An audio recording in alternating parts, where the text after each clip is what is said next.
vocês e peço desculpas às pessoas que estavam seguindo essa publicação, né, essa transmissão ao vivo aqui no Periscope.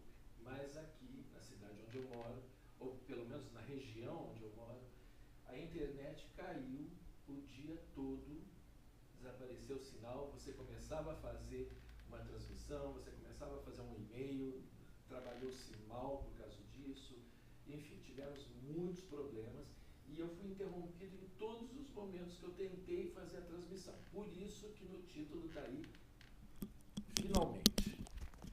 Bom, começar isso certo, né? Colocando fone de ouvido, colocando o microfone perto da boca. Desculpem mais uma vez pelo erro, mas enfim, agora vai. Pessoal, meu nome é Alexandre, eu sou tarólogo há mais de 35 anos e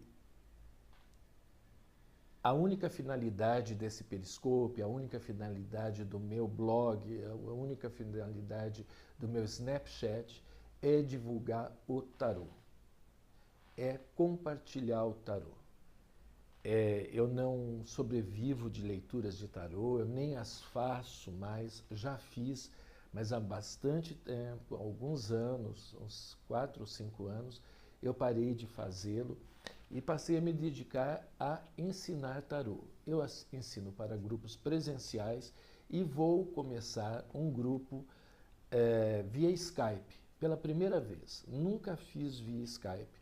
Não sou bom no uso de câmeras, como vocês podem ver. Não tenho equipamento de primeira, sinceramente, para fazer vídeo. Estou longe daquele mínimo que qualquer pessoa hoje em dia que faz ou tem um blog ou uma conta no YouTube possui de equipamento. Mas é o que eu tenho e me basta para transmitir esse tipo de conhecimento que eu fui adquirindo e essa linguagem de tarô que eu fui desenvolvendo. E digo linguagem porque as cartas de tarô, elas são para mim como um alfabeto visual, né? Um alfabeto que ao invés de te dar o som da palavra, ele te dá o significado, as possíveis significações daquela palavra. Assim como a letra A, ou a expressão pode ser interpretada de diversas maneiras, né? Assim também as cartas do tarô, elas podem ser lidas e interpretadas de diversas maneiras. Existe uma maneira única e correta? Não existe. Existe uma maneira única, correta, especialíssima de alfabetização? Não existe. Tem gente que aprende sozinho, tem gente que vai para a escola, tem gente que segue o método X, tem gente que segue Montessori, tem gente que segue Paulo Freire, tem gente que segue fulano, Beltrano, coisa e tal. Isso não importa. O que nos importa no tarô é como você trabalha a sua intuição. Ter um conhecimento técnico, eu acho que é muito bacana. Eu não tinha nada em mim, Alexandre, dessa coisa assim, uma intuição acima do normal. Não, a minha intuição era a mesma de todo mundo. Quando eu comecei a estudar tarô, eu estava saindo da minha adolescência e não estava preocupado em absolutamente nada de especial no sentido espiritual, no sentido metafísico, esotérico. Eu achava que era um jogo de cartas, de baralho, engraçada, divertida. E é isso que eu acho que a gente não pode perder. O lado lúdico das cartas, o lado interessante, o lado que nos faz contar histórias. Histórias para outros. Histórias que a gente imagina e que são motivadas pelas imagens, pelas figuras contidas nas cartas do tarô, né? Mas existe só o tarô como oráculo? Todos nós sabemos que não. Existem N oráculos. E oráculos baseados em cartas, muitos.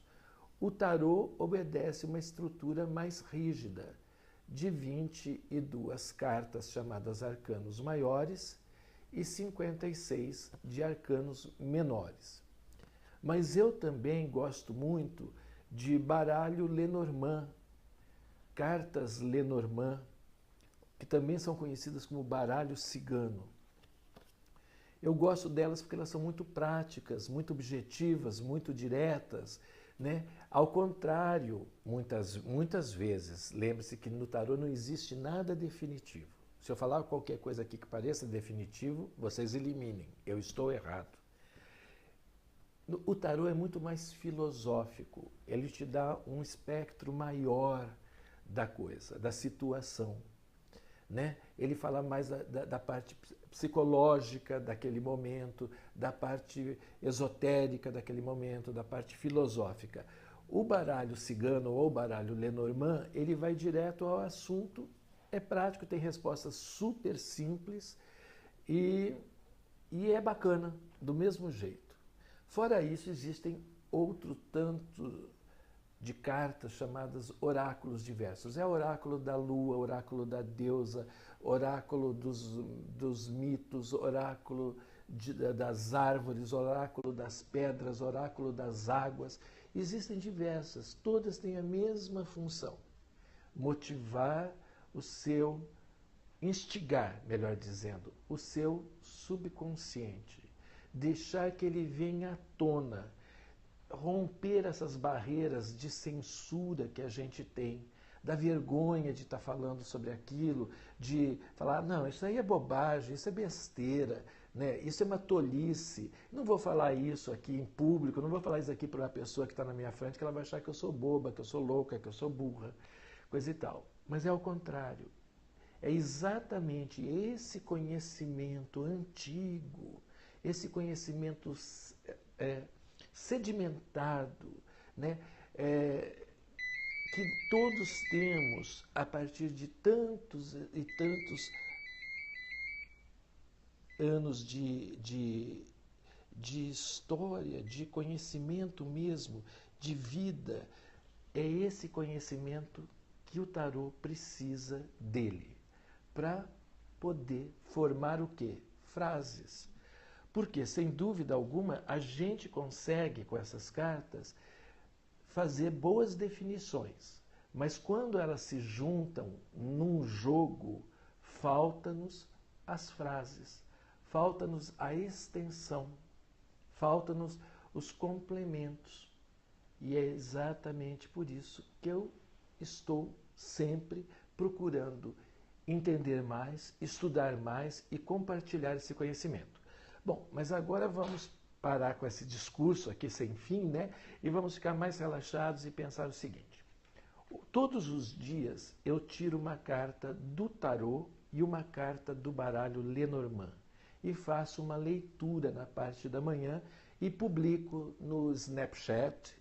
Eu tenho um Snapchat chamado Taroteando.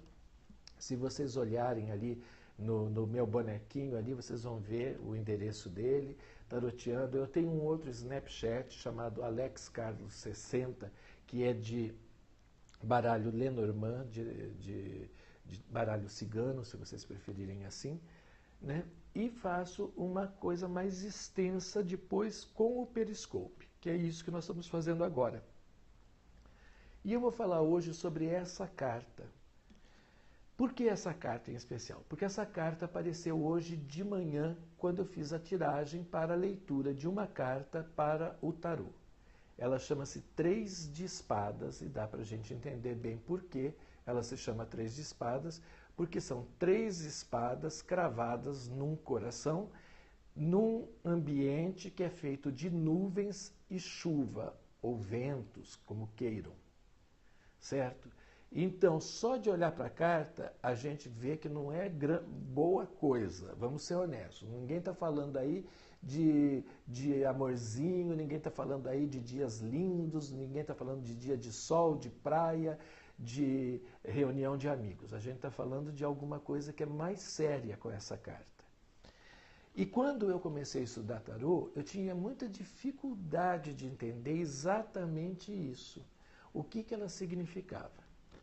E hoje em dia, eu acho que eu consegui, para mim, espero conseguir passar isso para alguém, para que a pessoa não me copie ou ache que eu tenha a palavra final ou a verdade está comigo. Não.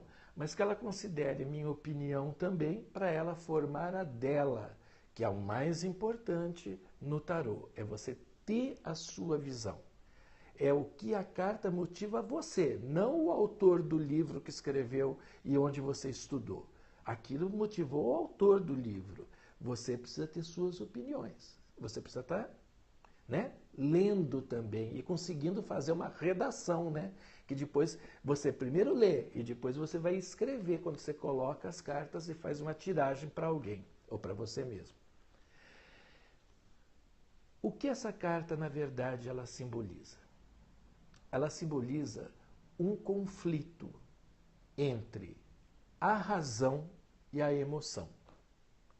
É a frase mais simples que tem para essa carta. Razão e emoção. A emoção, evidentemente, é representada pelo coração e a razão, como sempre, é representada pelo naipe de espadas, um naipe mental. Por que espadas? Porque a mente da gente trabalha com curiosidade, ela vai cavucando, ela vai fincando, ela quer saber a verdade, ela quer saber o porquê das coisas, ela quer saber o motivo, a razão das coisas existirem, serem, não é mesmo? Então, o que acontece? Muitas vezes na nossa vida e mesmo no nosso dia a dia, há momentos em que a gente tem que enfrentar uma situação que nós não gostaríamos de enfrentar. Nós temos, por exemplo, vou dar aqui um exemplo simples. Imagine que você tivesse como funcionário ou como subordinado uma pessoa que fosse sua amiga. Amiga querida, amiga amada, amiga estimada, uma pessoa que você tem prazer de estar com ela, que você conhece da vida dela, ela conhece da sua vida. Imagine que essa pessoa cometesse no trabalho um erro que precisasse ser corrigido. E precisasse ser corrigido rápida e seriamente. Como é que fica o seu coração em relação à sua razão? A sua razão lhe diz que precisa corrigir o erro.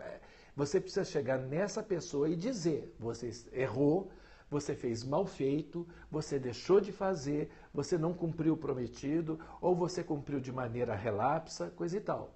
Ao mesmo tempo, por conhecer essa pessoa, você se sente constrangido, você se sente inibido, você também se sente magoado sabendo que você vai provocar uma mágoa nessa pessoa. Você vai entristecê-la, nem que for brevemente, mas você vai entristecê-la. Mas é preciso fazer. É isso que essa carta simboliza.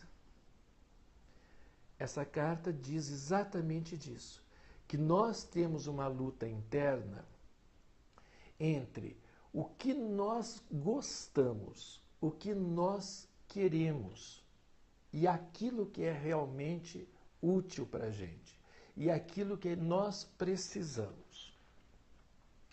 Muitas vezes a gente vai a um shopping e vê uma roupa bonita, cara, bacana, que está bastante além das nossas posses. Mas a nossa cabeça começa a trabalhar movida pela emoção, pela vontade de ter, por já estar se visualizando com aquela roupa e sendo o centro de atenções, por estar usando aquela roupa, ou aquele celular, ou aquele carro, ou aquela bolsa, ou sapato, né?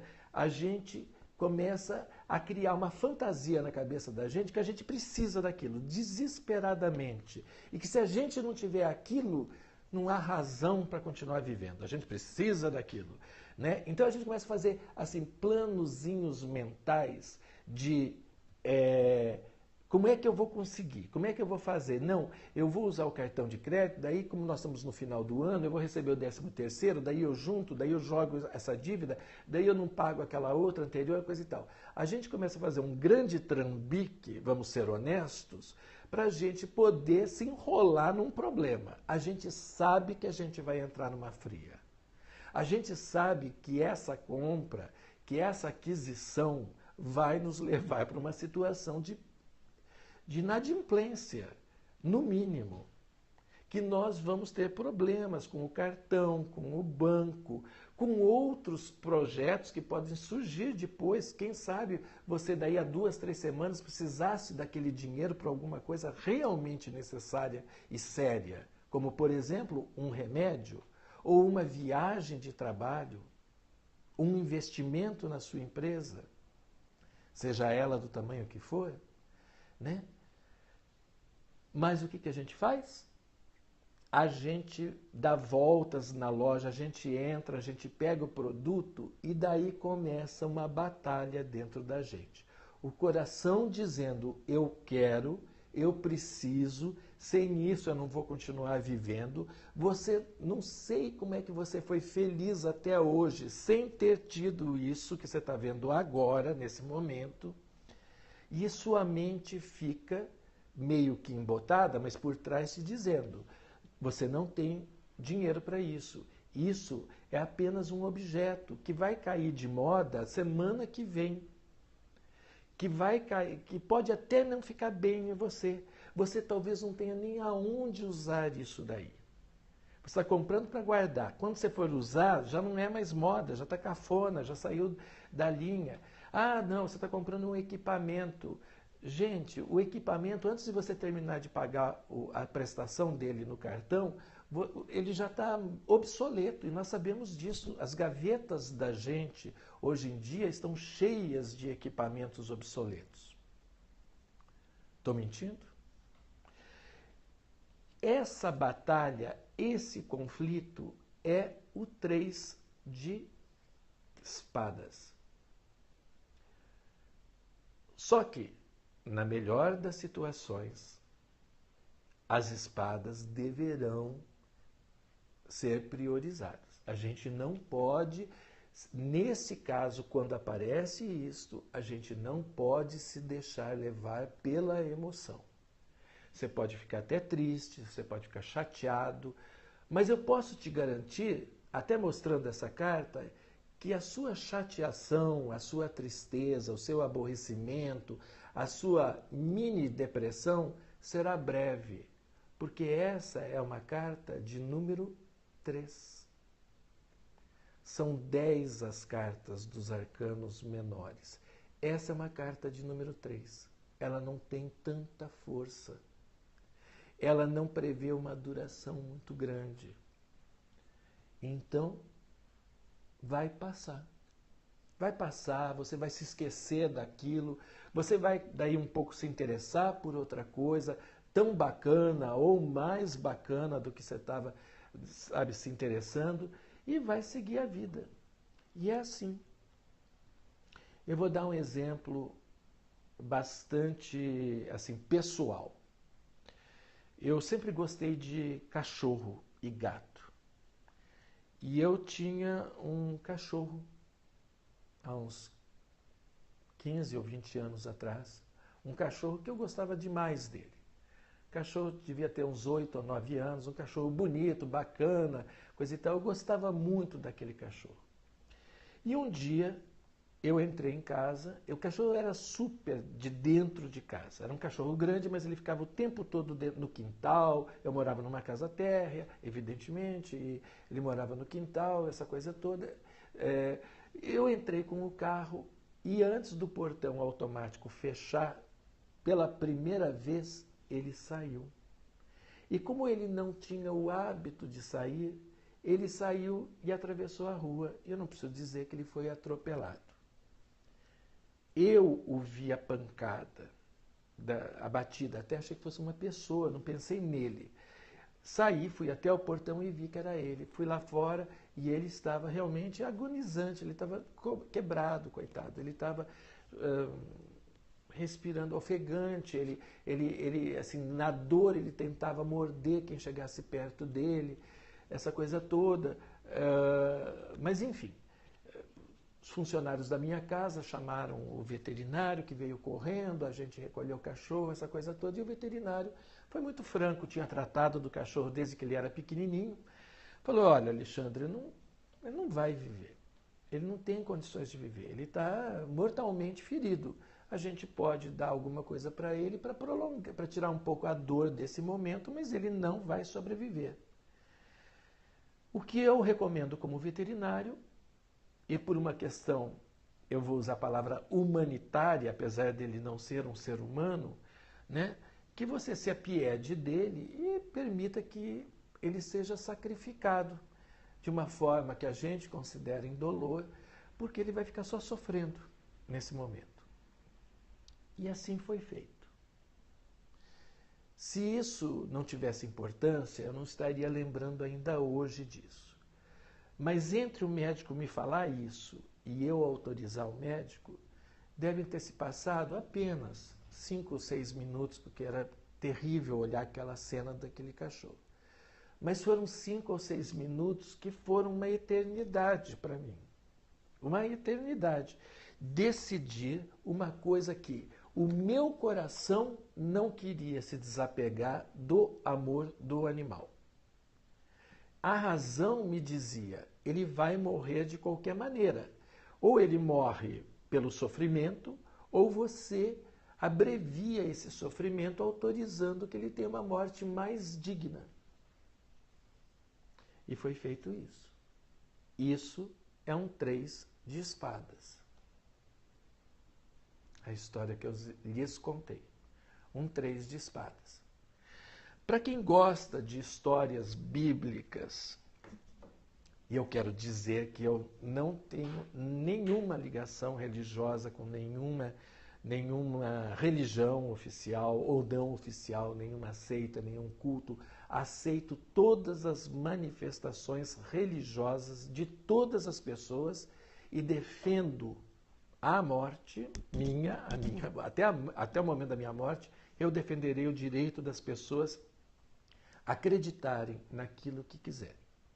É um direito delas. A fé é uma coisa muito pessoal. Bom, mas na Bíblia há uma história de Abraão, um ancião, né? Abraão, um homem que amava a Deus sobre todas as coisas.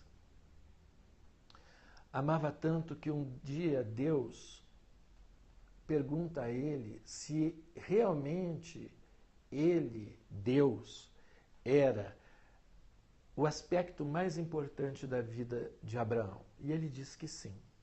E Abraão diz para ele, para me provar isso, eu quero uma prova concreta disso. Você vai fazer um sacrifício para mim, em meu nome, em minha homenagem.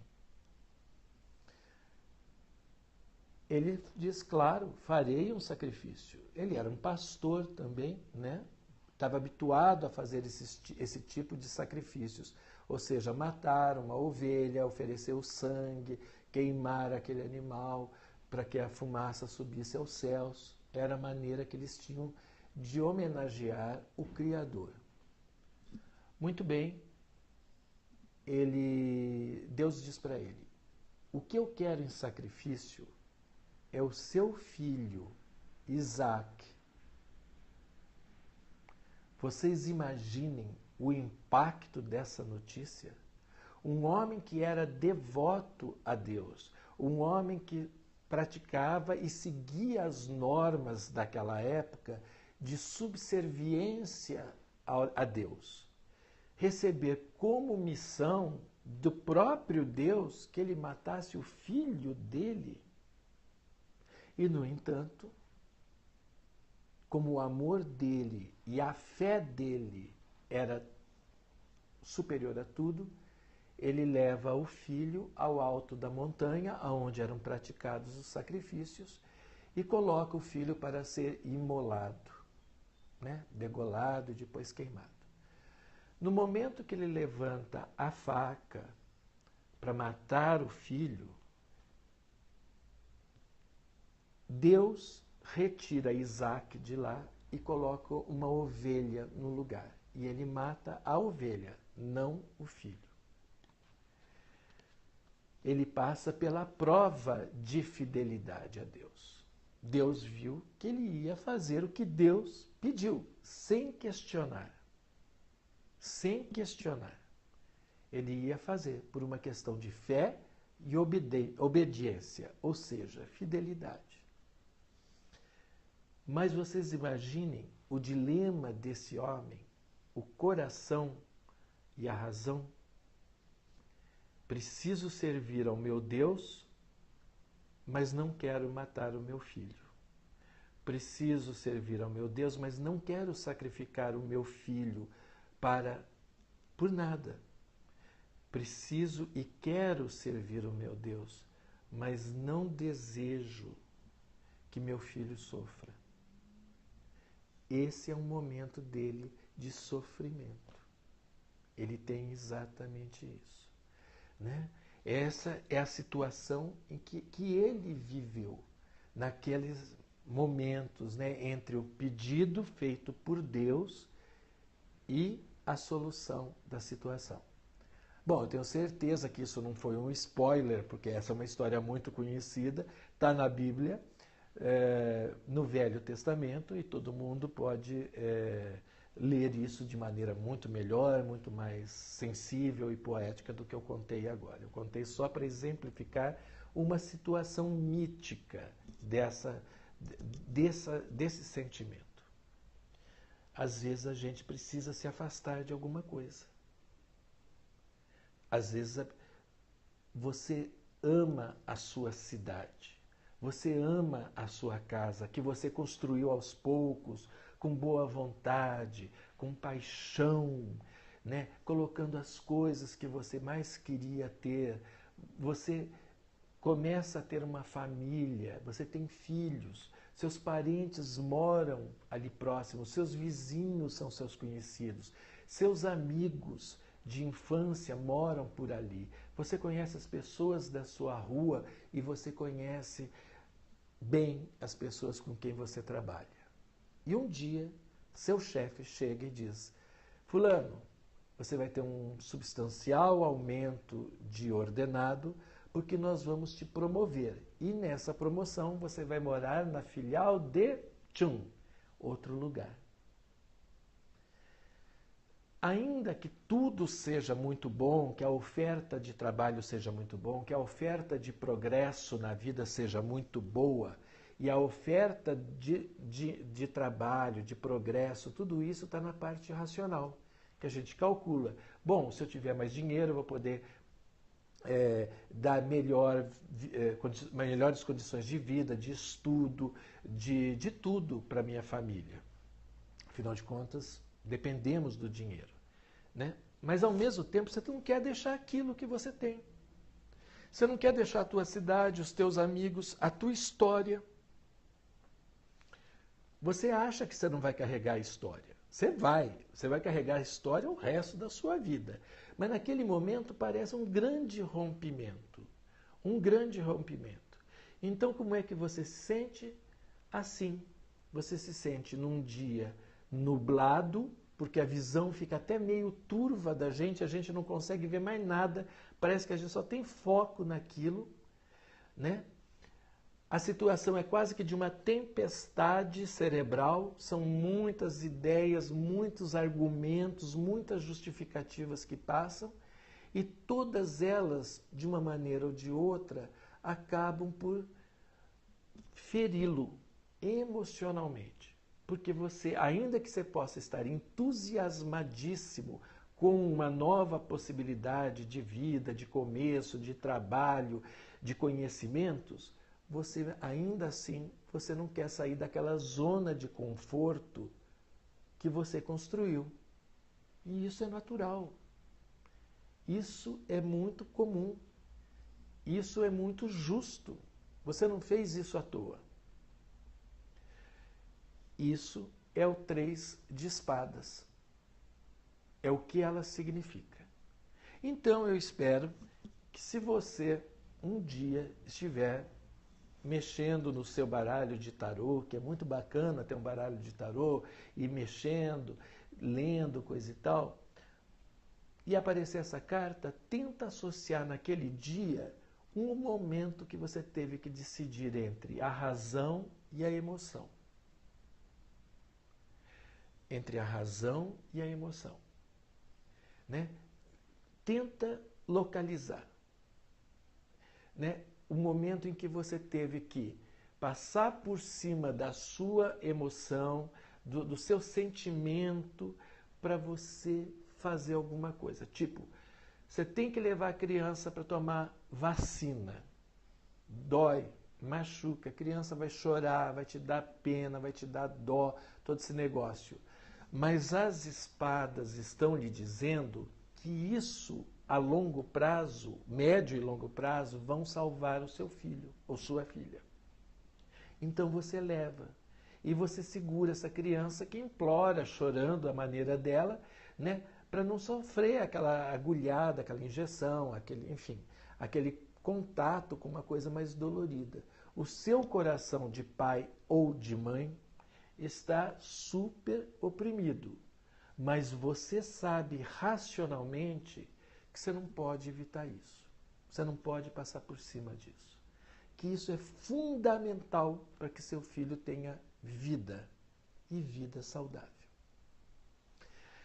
Bom, gente, é assim que eu vejo o tarô. Eu vejo o tarô como momentos, cada carta, como momentos muito práticos e simples na vida de qualquer pessoa, de todos nós. Todos nós passamos por todos os momentos que o tarô tem como representação simbólica. Todos nós. Ler tarô é muito fácil por causa disso. É só você não ficar constrangido, ou se policiando, ou inibido, ou tentando acertar. Não tem que tentar acertar. Você vai ler como se fosse uma historinha, baseado nisso. Você não precisa contar a história do Abraão e Isaac, do meu cachorro que foi atropelado, da mãe que levou o filho para tomar vacina e ele chorou. Não. Você só vai lembrar que isso daqui significa conflito. E há um conflito entre a razão e a emoção. É esse tipo de conflito. O tarô tem diversas cartas que falam de conflitos, mas essa fala especificamente sobre a razão e a emoção. Essa batalha que a gente trava muitas vezes dentro da gente. E com isso eu queria convidá-los para continuarem, quando quiserem, evidentemente, puderem, e se tiverem interesse, a seguir esse Periscope aqui, né? O nome é Alex Tarólogo. Alex Tarólogo também é o nome do meu canal no YouTube, onde todos os dias tem um vídeo postado, que vocês podem gostar. Eu espero que gostem, e se gostarem, por favor, deem um like, que isso é importante para a gente saber como é que as pessoas estão indo. Eu tenho um blog também que se chama Elementos do Tarô, tarô com T mudo no final, .blogspot.com. Quem está acostumado com blog conhece como é que funciona. Elementos do Tarô, tudo junto, .blogspot.com.